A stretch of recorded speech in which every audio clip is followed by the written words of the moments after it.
Today, I want to talk about how you can turn Reddit threads into JSON. Now, why would you want to do this? Well, Reddit threads have a lot of uses in marketing. We can get content ideas from Reddit threads. We can do audience research. There's a lot we can do, but it can be really cumbersome to go in there and expand all the sub threads and replies and things like that. And a lot of the marketing gold can be found there.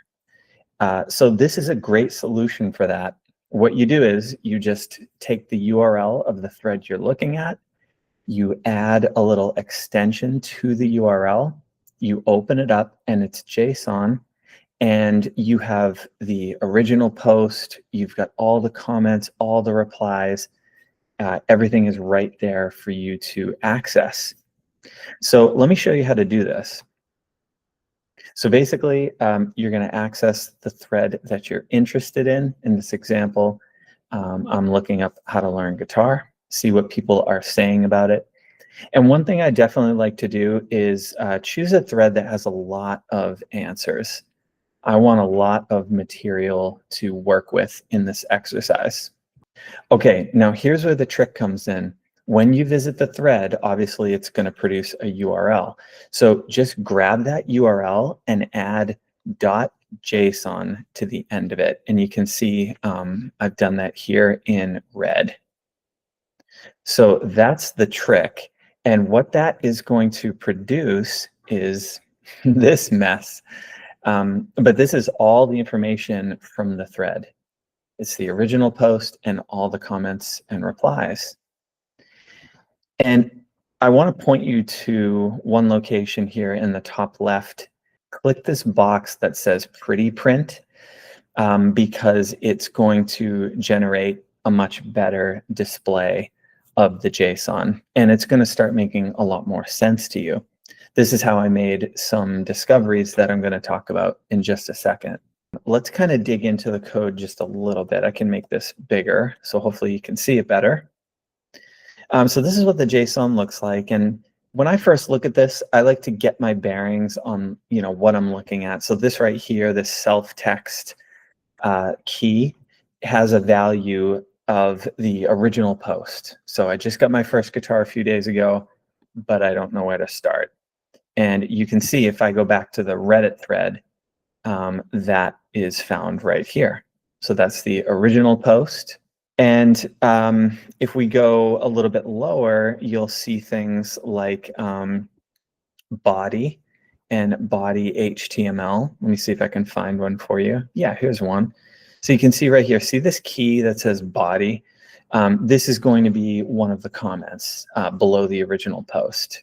Okay, I'm just covering this because it's good for you to get your footing and know what you're looking at. Okay, you'll see this repeated here in a key called body HTML. So it's just a repeat of the same comment. Now, what's really useful is this key called ups. And ups is Reddit's upvotes. And there's a specific reason I like this so much. So let's take a second and talk about the uses of this JSON. So grabbing information from a Reddit thread, there are 3 uses I want to talk about today. Number one, I love getting into these threads and seeing what questions people are asking.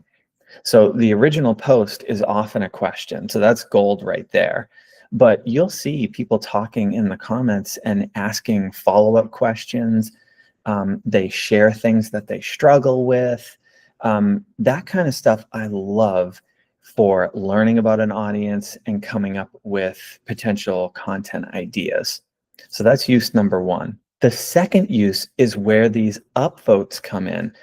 Something I love to do is you can just hit, if you're on a Mac, Command A and just select everything and copy it. And you can hop over to your favorite AI tool like ChatGPT or Claude. You can drop this information in.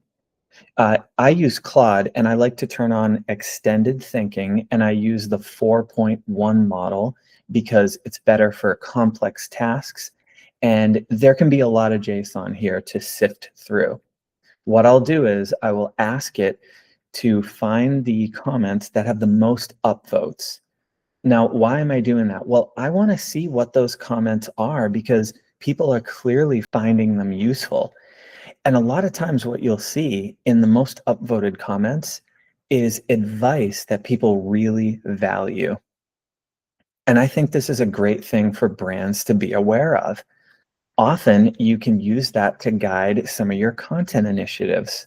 Maybe we're thinking of the next social post that we're going to do, or we think of a blog post we wrote on this topic, but we didn't include a piece of advice. So the insights we get from looking at these comments could become more effective social posts or a great update we do in a blog post refresh.